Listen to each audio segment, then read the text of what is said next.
Proposing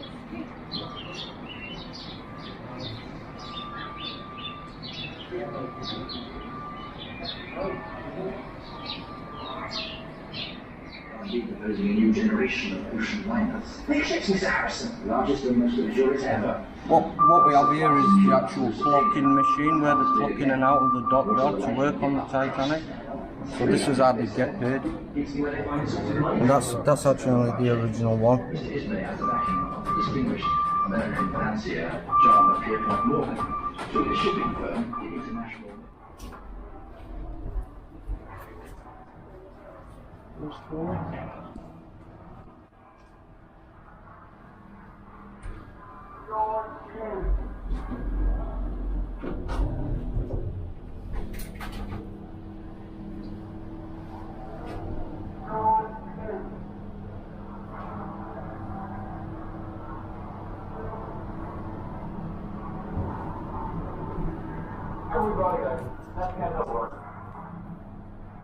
I think that lift we've just come up in, guys, is to replicate how high it was to the top of where they were constructing the Titanic, as you'll see right here. Just turn the camera around and have a look down.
We're actually getting in a ride now, and I think it's a ride that's supposed to replicate being around the shipyard. So here we go, let's have a look.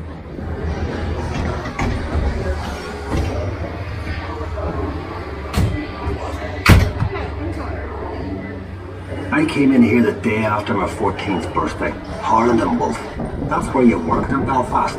My dad got me my start, then my brothers after me. You could hear the noise from where we lived, but nothing prepared you for the size of the place. They put me to work on 401. That's what we called her. We knew she'd be the largest passenger ship in the world, but we didn't call her Titanic then. I was there from the beginning. I watched the shipwrights lay the keel blocks. They set big wooden blocks on the slipway to start with, then the keel at top of it, like a backbone, and the frames attached to that, like a skeleton. Workshops everywhere. It took weeks to find your way around. There were workshops for every trade you ever heard of. Painters, sailmakers, coppersmiths, boiler makers, cabinet makers. I even learned a bit about French polishing off them. Harland is a fine place to work, but dangerous. Every ship cost a life, and there'd be lots of injuries besides. I was in the engine works for a while. Very well equipped it was. That's where we built the triple expansion engines. 2 of them, each as high as a 3-story house. I worked in the frame bending shop. You had heat steel beams in the furnace, then hit them onto slabs of cast iron and hammer them curved. It was skilled work. You had to bend them more than you needed because the frame straightened out a little when it cooled. The shell plates that made up the hull weighed up to 4.5 tons. They were taller than the da. The plates were overlapped on the edges. Some were raised, one after another. We called it clincher. One of the foremen taught me years ago. That's how you built these ships.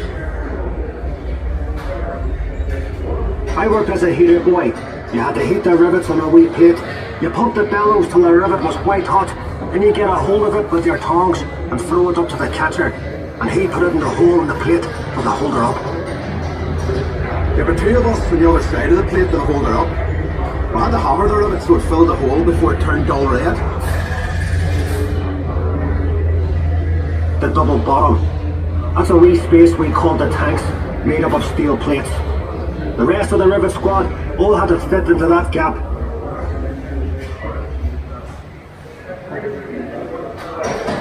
One of the four men would check each rivet with a special hammer.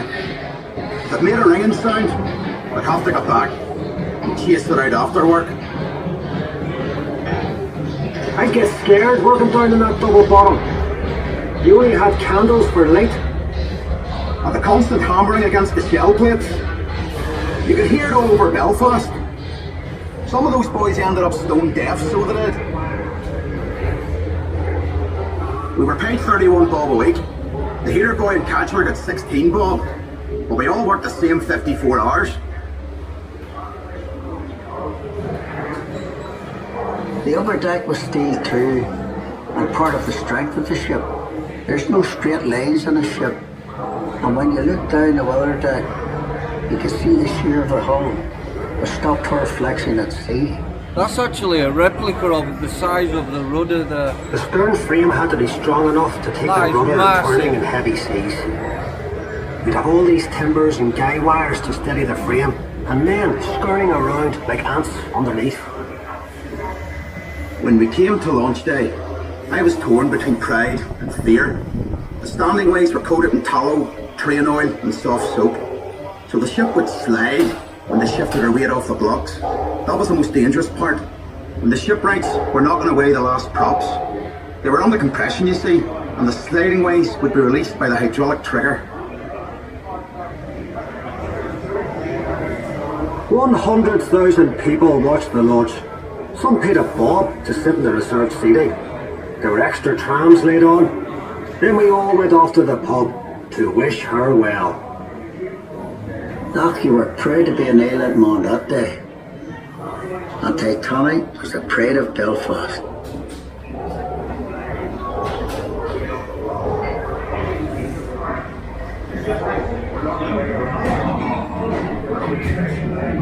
Thank you for joining us. The tour will end in a few seconds. That's it, guys. Please exit the car car. Under passenger boarding service. New shops, restaurants and businesses open to service the growing passenger traffic, and job opportunities on board ship and docks all over Britain and Ireland. Almost 400 of Titanic's crew lived inside Belfast. A national coal strike had left several ships. That's what we was looking at outside. The prospect of a job on Titanic was a welcome relief. That's where it was built and where it was just seen. On April 5th, Titanic was dressed in her signal flags and pennants as a Good Friday tribute to the people of Southampton who had welcomed her. By April 10th, the ship had been fully provisioned, including £75,000 of fresh meat, 40,000 eggs, 1,000 sweetbreads, and 8,000 cigars. At 7 a.m., Captain Edward John Smith came aboard the Titanic to prepare for the Board of Trade muster at 8. Around 9:30, the first passengers arrived on the boat train from London Waterloo. By late morning, all the passengers and crew were aboard, minus 2 firemen who were delayed in a public housing missed the Look at departure. the size of the boilers. At noon on April 10th, bang on time and fully expecting to be in New York within a few days, the Titanic sounded her whistle and cast off her lines.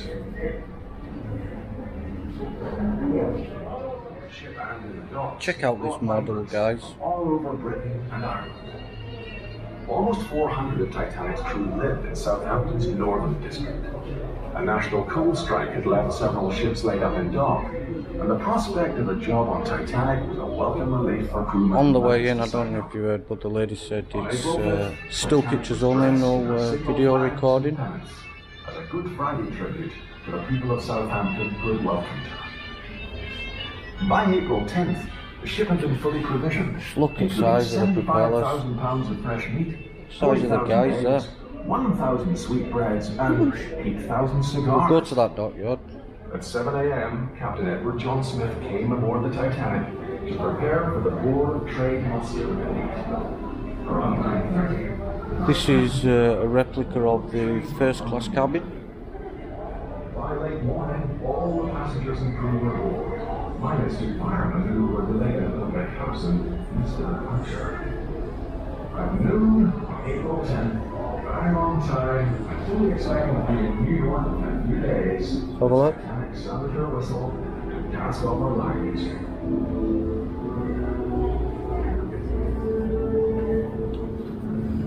Titanic's launch in May 1911 was watched by an estimated 100,000 people. Almost a year of fitting out for it, transforming. That is pretty neat. Such as the Atlantic liner described by the White Star Line as a queen of the ocean. By March 1912, Titanic was ready for a new voyage. For Belfast, formation of before she began to war, Titanic had to undergo sea trials. On the 2nd of April 1912, she carried out the series of first under the watchful eye of the Board of Trade Inspector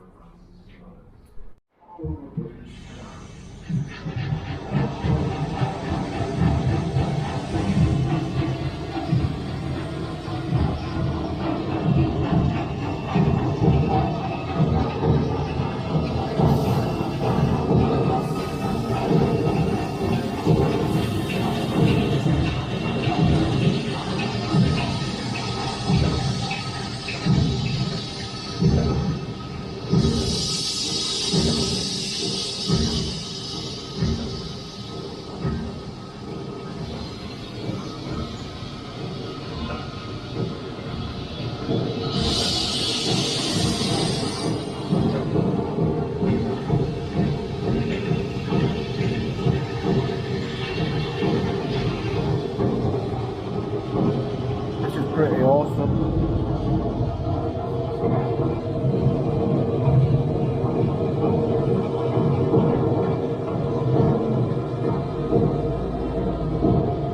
It's like a VR tour of the engine rooms there, and we're going upstairs.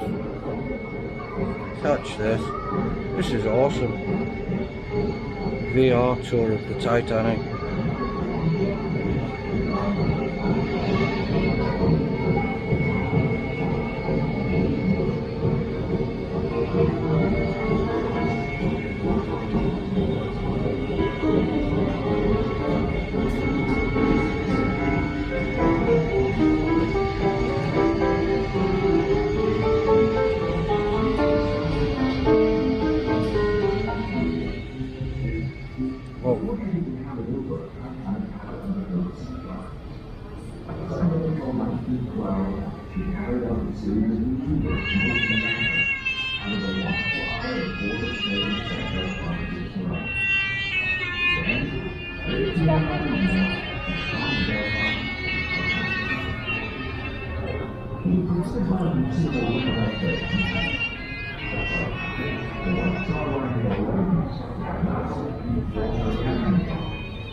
Wow, this is amazing. All that craftsmanship put into this.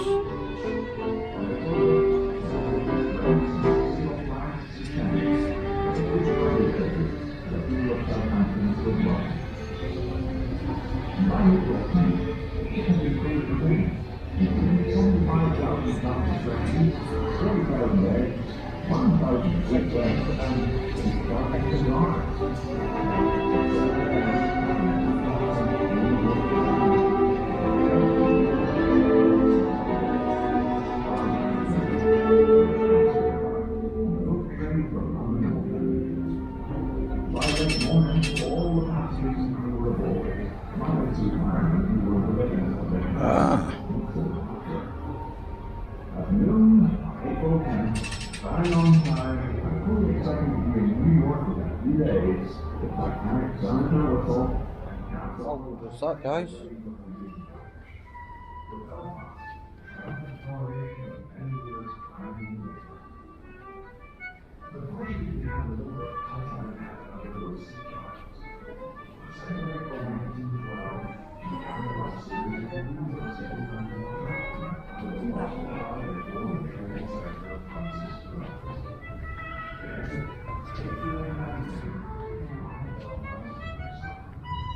I don't want it to look like I'm recording, you're not allowed to record apparently. I'm just taking pictures.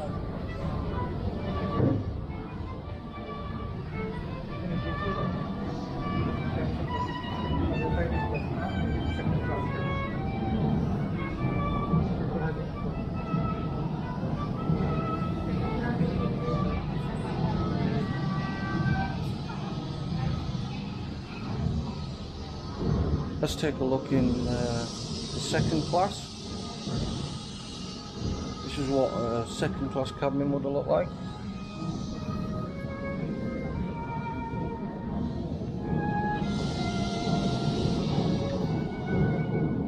That's alright, you know.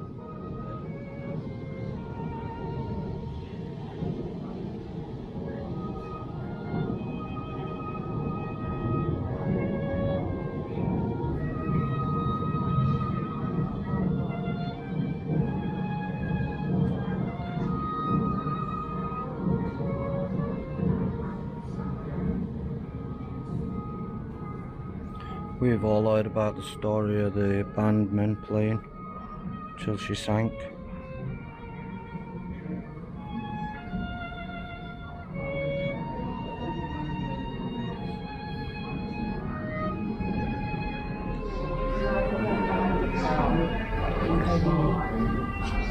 Just wait and have a look. We'll have a look in this replica of a third class cabin.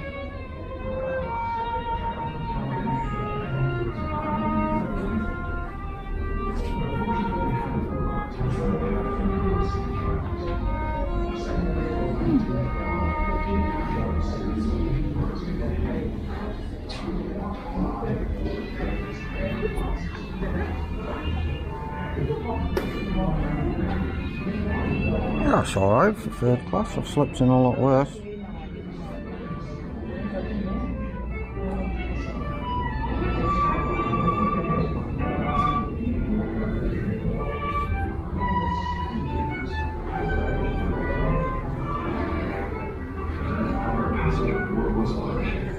New shops, restaurants, and businesses open. Service of loyal passenger trade. All from different countries. This museum is pretty awesome.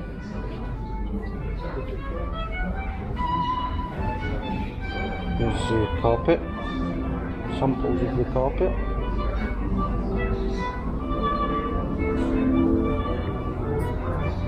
Just look how grand them interiors were.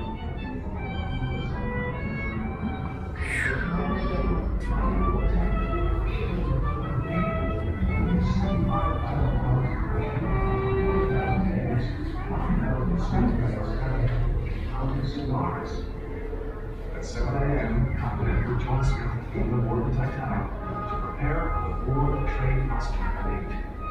Around 9:30, the first passenger arrived on the boat train from London. Look at the table there. By late morning, all the passengers on board were aboard, minus 2 firemen. Dessert spoons, look.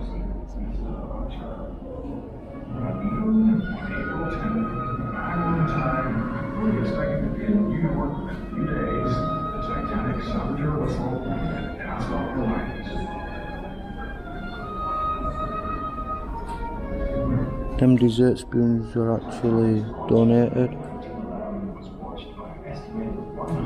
by the family. Cool.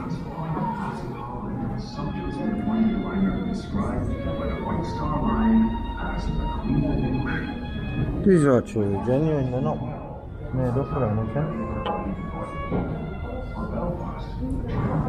They're being loaned from the Antiques Archive. Check this out, this is an actual letter.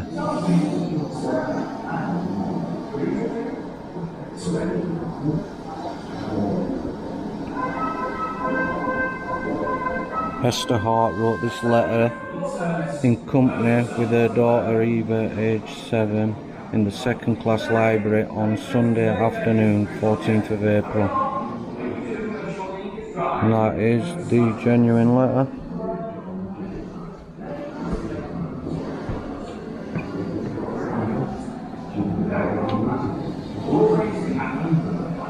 Cool.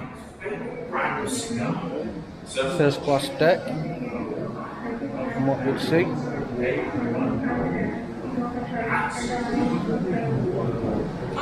Leg, refer to your book. I want the table set properly this time. First class dining. Sunday morning is like up 5 a.m. on fast enough for all that was cancelled. The old man knows what he's doing, I suppose. Years of fine ships. Passengers call him the millionaire's captain. Because the wealthy Americans send their travel plans when he was on board. He did well enough to avoid a nasty collision in Southampton. I'm sure he was proud of his voyage. The weather's fresh, but pleasant enough for 8:40. Lane, make sure Boston has enough deck blankets for the port side promenade. Yes, Mr. Wright. Ship's progress is good. A lot of effort gone into making this. Here's an actual menu.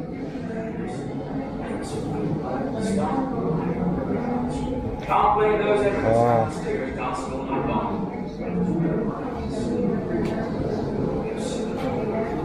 April the 14th, 1912. Menu. What was he eating? Eggs. Fillets of brill. Chicken Maryland, corned beef. That's amazing.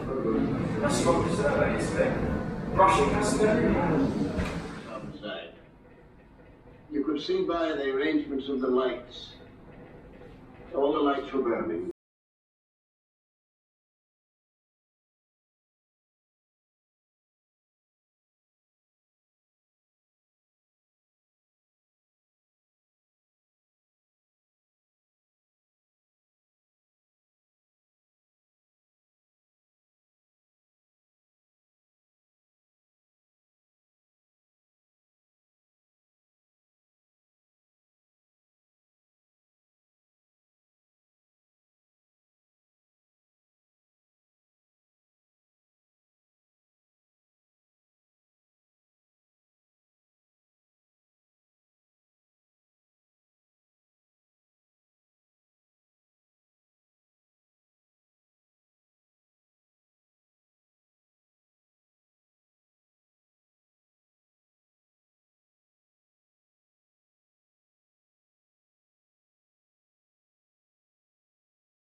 What are those? Capstans. For winding ropes and cables. Let me rotate the ROV.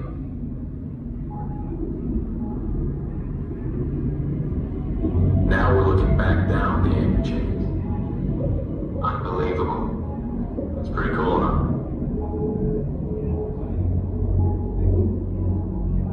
That's a strange box lying there. A heater. From first class. It's fallen out of place. You'd only get third class in this part of the ship. Hang on, I'll go in close. It's so ornate. Here's a cargo crane. Hard to get the scale. The base would be about 10 feet high. You can see the boom where it would be stored flat on the deck.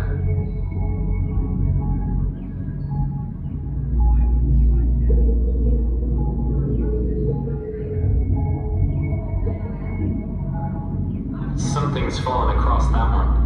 That's the foremast. It's incredible how it's just still preserved. Just 100 years later.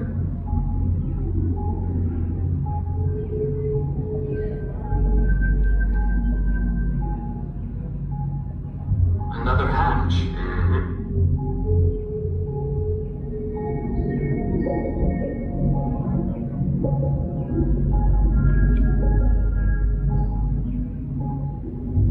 So I've turned now to track down the foremast.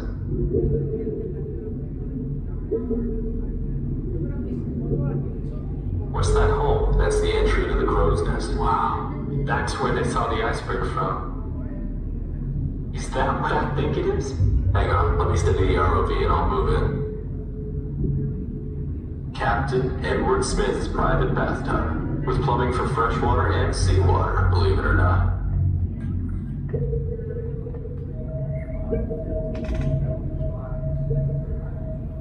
What are those? Memorial plaques. There are several of those in the hull now. And that's a telemotor. What's the telemotor for? It's part of the hydraulic system that connected the ship's wheel to the steering gear and the rudder. It's still shiny. Bronze and brass. They don't rust.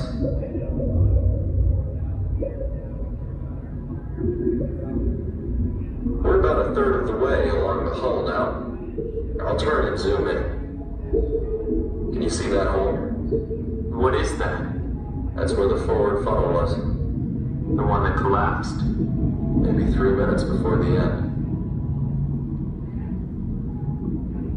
Coming at the funnel opening from another angle. That's a water tank. Still sitting there. Incredible. It looks almost untouched. A double-action Welland quadrant lifeboat, Dad. Designed to swing the boat well over the side of the ship. So you were okay if you could get into a lifeboat? Mm-hmm.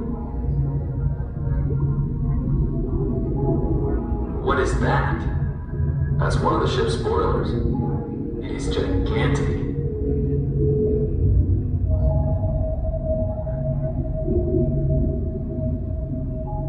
So I'm over the debris field now. This is off the side of the ship. Off the side, and here we're behind.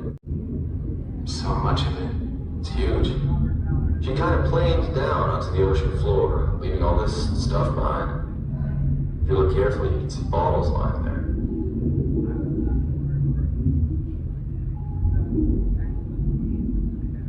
It's remarkable.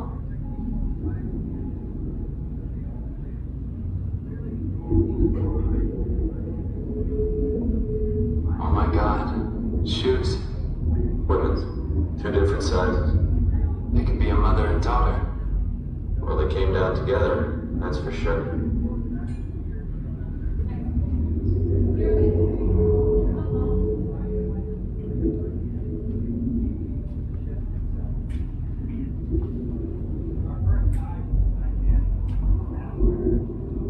Some kind of basket? No one's ever figured out what that is.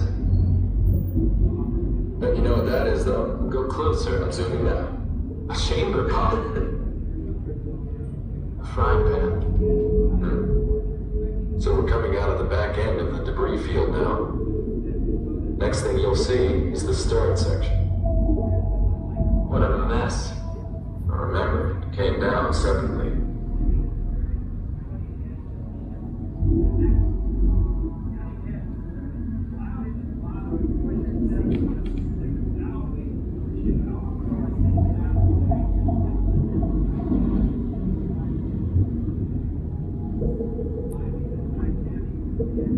There's another memorial plaque between the two little capstans. We're right at the back of the ship. Even here, there's more of those rusticles all along it. The whole deck is covered in it.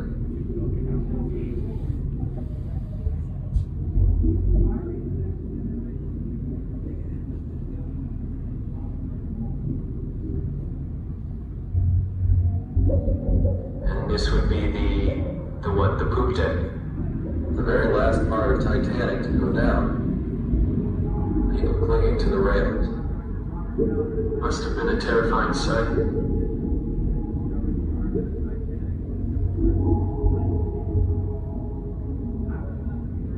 Here you go. I'll switch cameras. And there's Hercules, lighting up the darkness. It's unnerving. Do you ever get used to this? Not really. Amazes me every time. And that's it. Pretty much the same views Dr. Ballard saw when he first explored it in '85.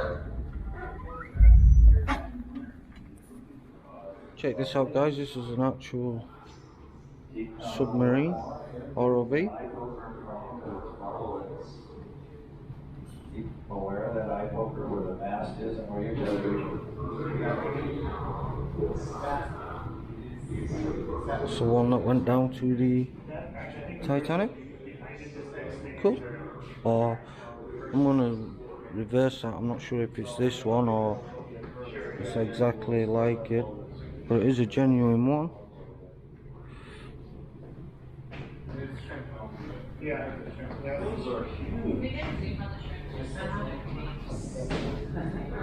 Cool.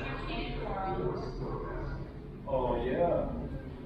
Look at the size of them dive boots. Imagine having to dive with them on. That'd be horrendous. It's a massive big chunk of lead round your neck. And the weight of that helmet. Oh, no way I'd like to dive in that. Yeah, so it's pretty good in here. Overall impressions. £20 entrance fee. It's worth it, guys. If you're in Belfast and you want to learn a bit about the Titanic history, come and have a look. You can have a good look round. It's well set out. Lovely building. So I am impressed.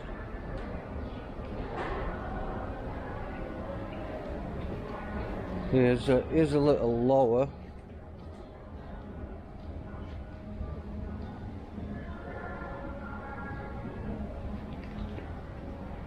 Let's have a look.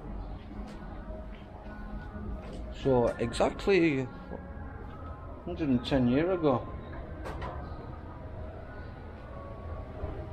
So if you go back 110 years, the Titanic would have been sat there right now. And the Olympic would have been sat at this side. Crazy. 110 years ago you would have seen that. Little bit sketchy video. Did kept getting shouted at for and checked to see if I was filming. So hopefully all's good. Don't know what to think about the video footage. It's a bit hit and miss, but I do apologise for that. I kept having to turn it on, hide it. So we'll have a look. Maybe have a look down in the shop in a minute, guys. So we're just going to head to get his coats out of the locker and then we'll have another look outside. Hi everyone, I just thought we'd stop off here on his way back from the museum, and we're here at Belfast City Cemetery. Why we're here is, as you know, as I spoke about and as you've seen in the museum hopefully, a few people died building the Titanic. and the first person that tragically did die, that fell victim to the Titanic, was a young boy called Samuel Scott. He was age 15 and he was an apprentice, and he was one of the lads that was throwing the rivets up to be hit into the Titanic to build the steelwork, and he fell off the scaffolding and unfortunately died through injury.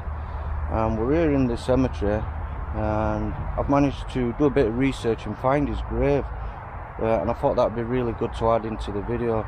So I'm just going to show you guys his grave here.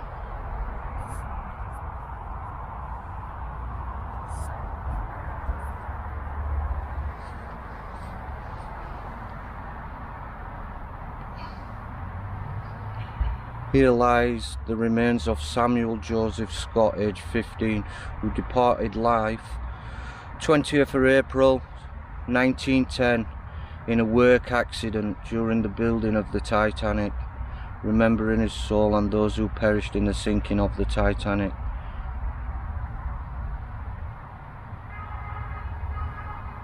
I just thought that would be quite touching to add in to my video there.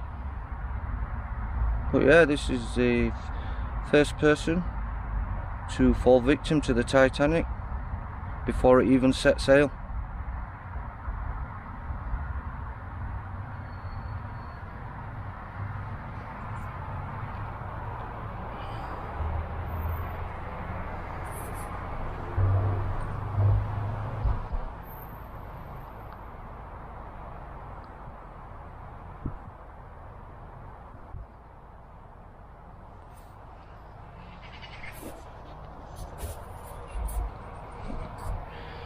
Yeah, so I hope you don't mind us stopping off there to look at that. Thought it was quite interesting. I just thought I'd show you and take you there. Okay guys, thank you very much, and I'll see you shortly. Thank you.